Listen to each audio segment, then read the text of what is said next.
The End of the Wolf Age Liberal. A power worshipper without power. George Orwell. The wolves have dominated the world long enough.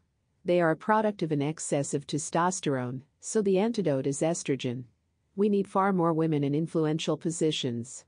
Banking, stock markets and economic policy should, in particular, become the province of women.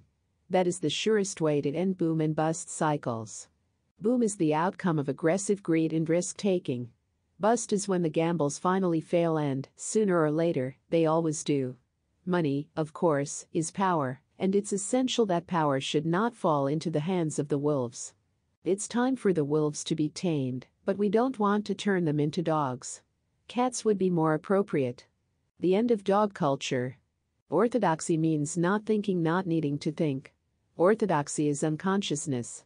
George Orwell. Human dogs have proved ideal for brainwashing, for conditioning, training, being made to perform tricks for their masters. They internalize all of the values of the ruling elite and obediently carry them out to the letter. They are, as Orwell says, not even conscious of how orthodox they are. To be conscious of it would be to be capable of challenging it, and that is one thing the dogs never do. The Islamic dogs would never dream of questioning the Quran or Muhammad. It is simply unthinkable.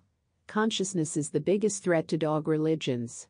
If the dogs ever became conscious, they would start to reflect on whether their beliefs are rational. So, the wolves that prey on them ensure they never become conscious. They keep them permanently on their knees in prayer. They insist that they memorize the whole Quran. A Muslim who succeeds in this task is called a Hafiz. They demonize infidels and apostates, and they issue non-stop threats of eternal hellfire. The terror machine never rests for a moment. The aim of the Illuminati is to bring about a quantum leap in evolution, whereby the human dogs finally become conscious. Just as the time of the wolves must come to an end, so must that of the dogs. It's a dog-eats-man world. Indonesia is a country where people traditionally eat dogs. It was reported that 7 Indonesian dogs, starved of food while their owner was on holiday for 2 weeks, ate him when he returned home. His luggage was lined up outside his front door and was noticed by a neighborhood guard who raised the alarm. His skull was found in the kitchen, and his body was found in the front of his house, the local police chief said. We suspect that the dogs were hungry, so they attacked Andre, because they had not been fed for 14 days. Police also found bones of 2 other dogs, believed to have been killed and eaten by the others. So, is it a dog-eat-dog, dog-eat-man or man-eat-dog world? Here are some comments that were posted on the internet about this story. Dude, it's your fault for not feeding your dogs, that's why they ate you. What goes around comes around. This is what we call animal rights. Good one, dogs. Sounds a bit like a Shaggy dog story to me. Some folks here are clearly more enamored of dogs than a human life. Hahaha. Finally something worth reading. Poor dogs, but job well done. F at number $G idiot. This is called karma. He has paid for what he has done. Haha, makes a change for the dogs to eat the human basti. Got what he deserved.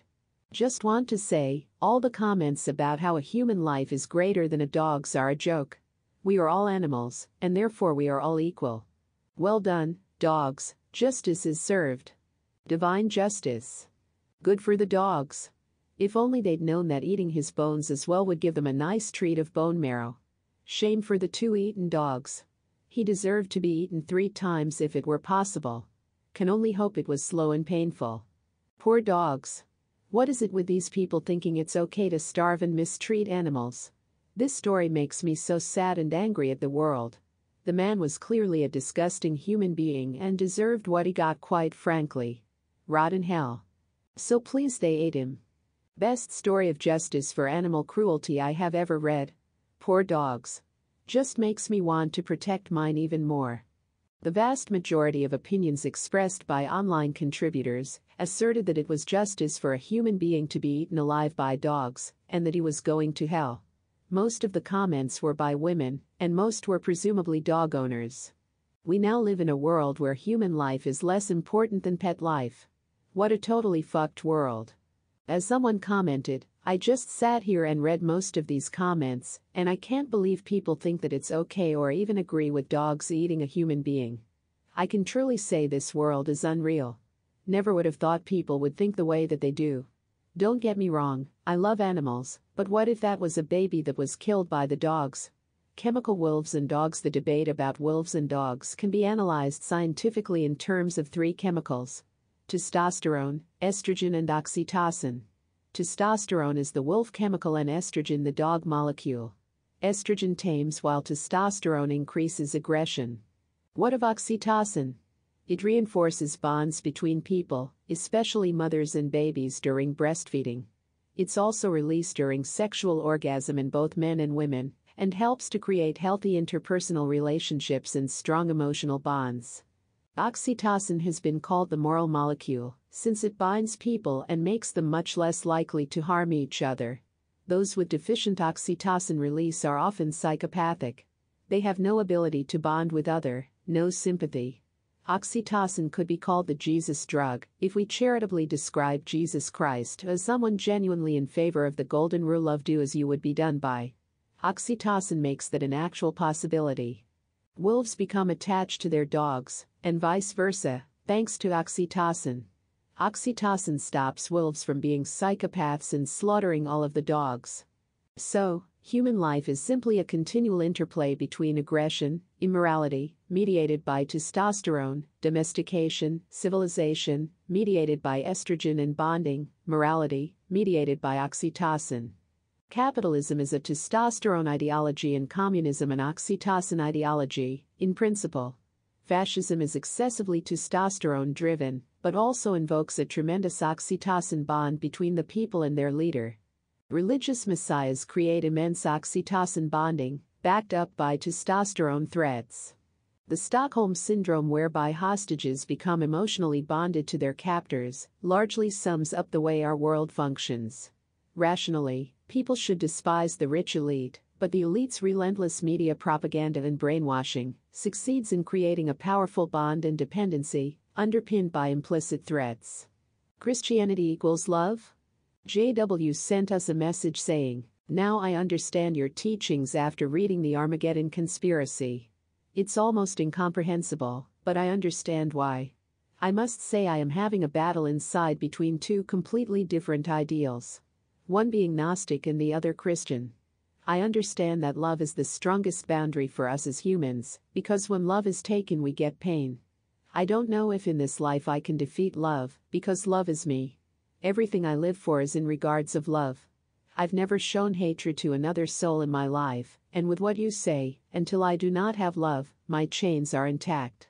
Our reply: Christianity has nothing at all to do with love, as its history has shown all too clearly.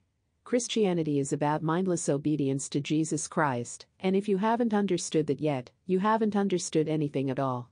Why would a God of love send people to hell? It's a fundamental contradiction in terms. Why would a God of love claim that if people don't believe in him then they are damned? Why would a God of love order a father to murder his son? It sounds as if you are an extremely brainwashed individual. Gnosticism is about knowledge and reason, and if you want a world of people doing no harm to others, it is reason, not love, that will achieve the goal. The propaganda regarding love is mind-bogglingly dumb. Every torturer, maniac, extremist and fanatic loves something or someone. Love is therefore the answer to nothing at all. Only rational conduct will save humanity. If you haven't used your reason to see through the endless lies of Christianity, then you are in deep trouble. Reason, not abandoning love, frees you from chains. Love has nothing to do with the matter in hand. Why don't you refer to reason in the same terms that you refer to love? Then you will at last free yourself. Otherwise, you will remain a permanent slave of delusion.